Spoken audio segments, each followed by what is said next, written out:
أول سنة غربة هي أصعب سنة في حياتك، فيها تحس بالوحدة والضغط والحنين وتفكر كتير. بس لو عرفت الخطوات الصح كل ده هيتغير.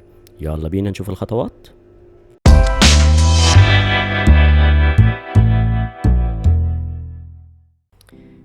بص يا سيدي، ليه أول سنة في الغربة بتكون صعبة؟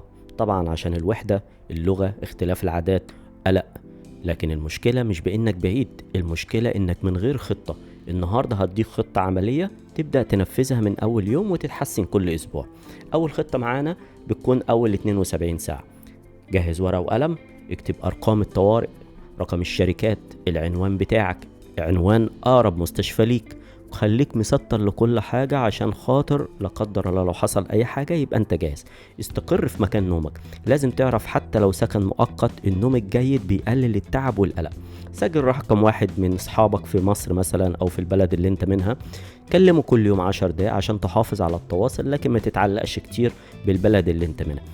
تالت حاجة، اطلع وامشي نص ساعة حوالين منطقتك. الحركة بتقلل التوتر وتخليك تعرف المكان كويس جدا.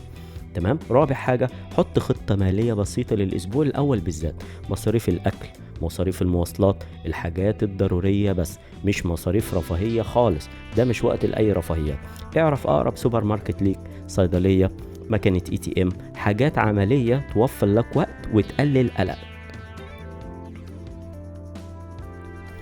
طيب الجزء الثاني من خطتنا النهاردة هو من بعد أول 72 ساعة من وصولك لحد شهر أو 3 شهور. دي الفترة اللي جسمك وعقلك يبدأ يتأقلموا على المكان. ركز على الجوانب المهمة اللي جاية دي. أول حاجة، لازم يكون عندك روتين يومي. تبني روتين يومي ثابت، زي وقت للنوم، وقت للاستيقاظ ثابت، وقت صغير للرياضة ما يقلش عن 20 دقيقة، وقت لتعلم لغة أو مهارة جديدة ده برضو ما يقلش عن 30 دقيقة. لازم تتعلم العبارات الأساسية بالإنجليزي واللغة المحلية للمكان اللي انت فيه. حتى لو كنت في الخليج أو في الإمارات تحديدا، لازم يكون عندك أساسيات الإنجليزي. لازم تعرف إزاي تحيي الناس بالإنجليزي، لازم تعرف إزاي تسأل عن الاتجاهات بالإنجليزي، تعرف تسأل عن المترو، عن الأتوبيس، عن المولات، عن أماكن الشغل، عن أماكن الشركات. كل الحاجات ديت لازم تكون عارفها كويس جدا. تمام. ابدأ ببناء علاقات بس بسيطة، ما تتعرفش على كل حد علشان خاطر ما تقعش في أي مشاكل. ابدأ بصاحب أو زميل يكون معاك في السكن، تحس إن هو بني آدم بسيط، واعرض عليه مساعدة أو أنت اسأل له مساعدتك. واعرف المكان اللي أنت فيه احفظه كويس جدا. خليك معاه مثلا، اتكلم معاه فترة بسيطة يومين علشان خاطر ما تحسش بالحنين الجامد للبلد. تمام. في بقى ايه، حدد وقت للحنين. كل يوم مثلا تتكلم مكالمة مرتين 3 للأهل، وده يعني ايه الأفضل ان هو ما يكونش كل يوم، الأفضل يكون كل يوم ويوم، على أساس ان انت تحاول تبعد شوية الحنين عن البلد عشان تعرف تركز في المهم اللي انت جاي له. تمام. تابع صحتك كويس. تمام. أهم حاجة تاكل كويس، تنام كويس، ولو عندك تأمين صحي ده هيبقى ممتاز. تابع مع دكتور كويس، شوف الضغط بتاعك، السكر بتاعك، كل الحاجات دي بتبقى مهمة جدا على أساس ان انت تستقر في المكان اللي انت رايح فيه. تالت جزء من خطتنا النهاردة هو إدارة المشاعر والحنين. الحنين مش عيب، هو علامة إنك ليك جذور، بس لازم تسيطر عليها كويس جدا في الأول وتتعامل معاها كويس، علشان ده ممكن يأثر عليك وعلى المهم اللي انت جاي عشان. في تقنية اسمها تقنية ال5 دقايق. لما تحس باندفاع للحزن أو الحنين للبلد اللي انت جاي منها، وقف ده تماما. اعمل تمرين تنفس لمدة 5 دقايق. انزل اتمشى 20 دقيقة حوالين المكان اللي انت فيه. تمام.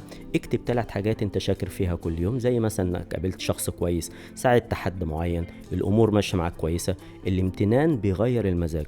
طبعا الصلاه والدعاء كل دوت بيخليك قوي وبيخليك تستمر في المهم اللي انت جاي عشان. ابحث عن نشاط يعيد لك شعور الوطن. يعني دور على مطعم بيقدم الاكل اللي انت بتاكله في بلدك. دور على مكان مثلا زي قهوه او مثلا بارك ان انت بتقعد فيه في بلدك. دوت بيخليك تحس بتوازن، وبيخليك تحس ان انت ما بعدتش كتير. آخر جزء من خطتنا النهاردة هي خطة بسيطة جدا تقدر تمشي عليها الشهر الأولاني وإن شاء الله تكون مفيدة ليك. الأسبوع الأول، استقر في مكان للنوم. زي ما قلت لك، جهز أرقام الطوارئ والتواصل. لازم تمشي نص ساعة يوميا وتواصل مع أصحابك أو الناس اللي حواليك علشان ما تحسش بالغربة. تاني أسبوع، اعمل روتين يومي يبدأ بنوم ثابت 20 دقيقة ورياضة كل يوم تقريبا لمدة 20 دقيقة. وتعلم إنجليزي بالذات، اتعلم لو انت في بلد اجنبي لغة البلد اللي انت رايح منه. الاسبوع الثالث ابدأ نشاط اجتماعي، حاول انك مثلا يكون في تجمعات معينة، مثلا لو في تجمعات للجالية العربية في المكان اللي انت فيه، ده مهم جدا ان هو يساعدك كمان في انك تتعرف على ناس اكتر، وممكن يفتح لك مجالات لشغل كتير.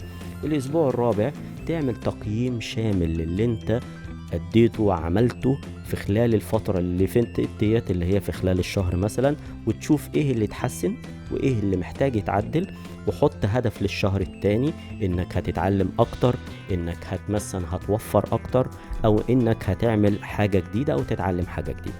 تمام. النصيحة اللي لازم تحفظها، اول حاجة لازم تبدأ بخطوات صغيرة وثابتة، مش لازم تغير حياتك كلها في يوم واحد، كل خطوة صغيرة هتجمع لراحة كبيرة. ولو استفدت من الفيديو ده ما تنساش تعمل لايك وشير للحلقة. ان شاء الله في الحلقة الجاية هنتكلم عن الاخطاء اللي بيقع فيها كل عربي اول ما يوصل الخليج بالذات، ونتكلم بيها بتفصيل ان شاء الله. مع السلامة.